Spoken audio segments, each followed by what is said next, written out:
Halo, Assalamualaikum warahmatullahi wabarakatuh. Kami dari kelompok 7 RBL Fisika Dasar 1B TPB 44 yang beranggotakan Dina Maulina, Torik Nurfalfantofi, Retno Anggraini, Tiara Melani, dan Abdul Latif. Pada video kali ini kami akan berbagi ilmu pengetahuan tentang penerapan hukum Bernoulli pada tabung pitot.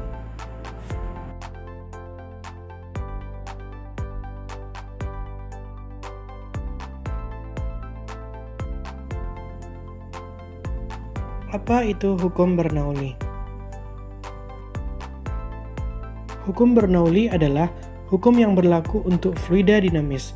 Hukum Bernoulli sendiri menyatakan bahwa kenaikan kecepatan aliran fluida akan menyebabkan penurunan tekanan fluida secara bersamaan atau penurunan energi potensial fluida tersebut. Hukum Bernoulli sangat bermanfaat loh dalam kehidupan sehari-hari dan telah dimanfaatkan di beberapa aplikasi kehidupan, contohnya gaya angkat pada pesawat, tabung pitot, dan lain sebagainya. Nah, di video kali ini, kalau tadi kita sudah menjelasin tentang hukum Bernoulli, sekarang kita bakal jelasin dulu nih apa itu tabung pitot.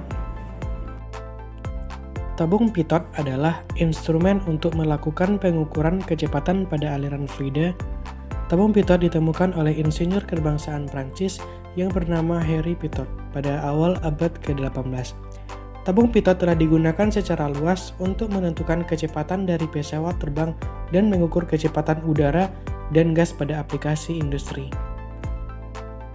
Baiklah, jadi kami telah menyiapkan alat peraga sederhana tabung pitot. Mau tahu cara bikinnya? Yuk simak lanjutan videonya.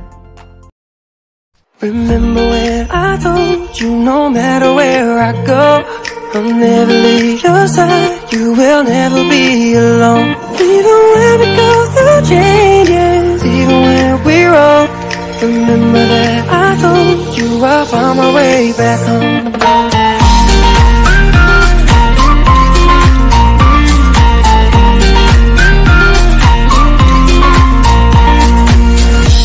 I could never let you go, couldn't run away if I tried, 'cause even when I'm all alone, you got a hold of my mind, and I'll always let you know that I'm always gonna hold on.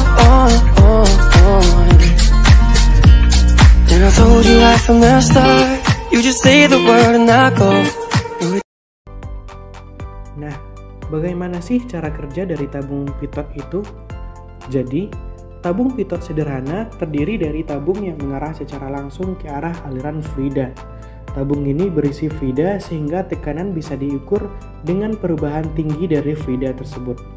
Tekanan stagnasi dari fluida juga disebut dengan tekanan total atau tekanan pitot. Adapun cara kerja tabung pitot yaitu udara masuk melalui lubang pertama dan masuk ke manometer.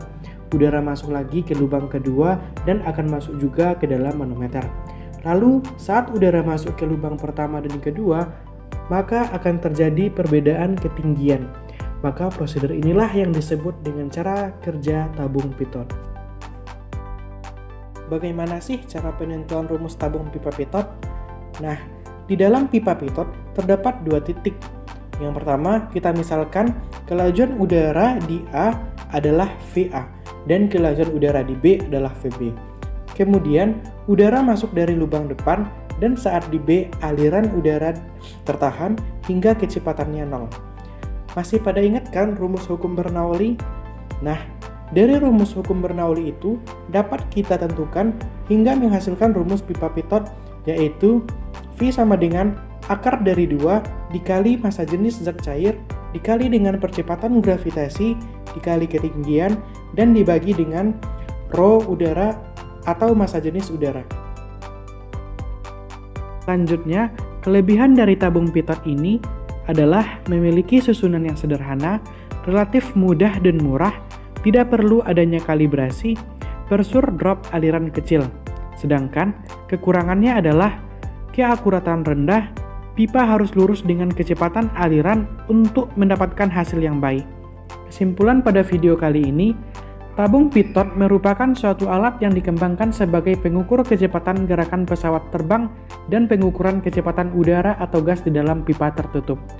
Tabung ini dirancang dengan menggunakan perisik efek Venturi. Bedanya dengan tabung pitot, digunakan untuk mengukur laju gas atau udara.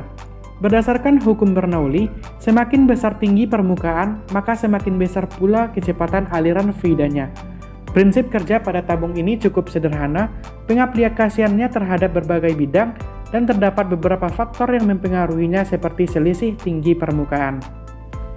Baiklah, mungkin cukup sampai di sini pembahasan pada video kali ini. Terima kasih banyak dan semoga bermanfaat.